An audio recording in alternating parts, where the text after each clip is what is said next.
Years ago, the First Nations were already fishing with spears, hooks, and nets. They became very knowledgeable on when and where to fish. But as the years passed, more nations became curious about their ways. This is The Fishing Fleet by Chloe, Heidi, Daniela, Peyton, Mackenzie, and Kiana.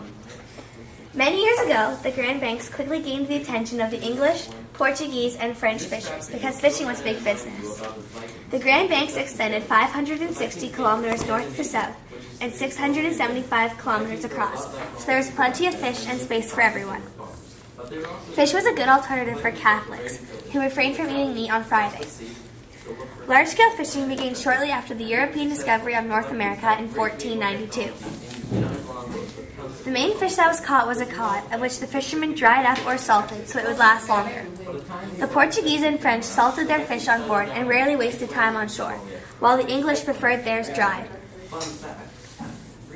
On the Grand Banks, however, was hazardous because it was the meeting place of two currents, one warm and one cold, causing dense fog to rise from the stream, as well as dangerous sailing conditions, but these risks were worth taking.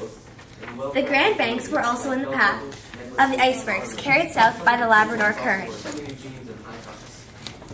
In winter, Newfoundland was very cold, so the fishermen took 20 days to sail to the Grand Banks in the spring and returned in the fall with their large amounts of fish to sell to local vendors. When the Europeans came, the First Nations were curious about these new people and began trading weapons like axes and knives, as well as pottery, brass beads, cooking pots, and other metal supplies. But most importantly, the First Nations traded beaver pelts that the Europeans wore on their long journey back to Europe.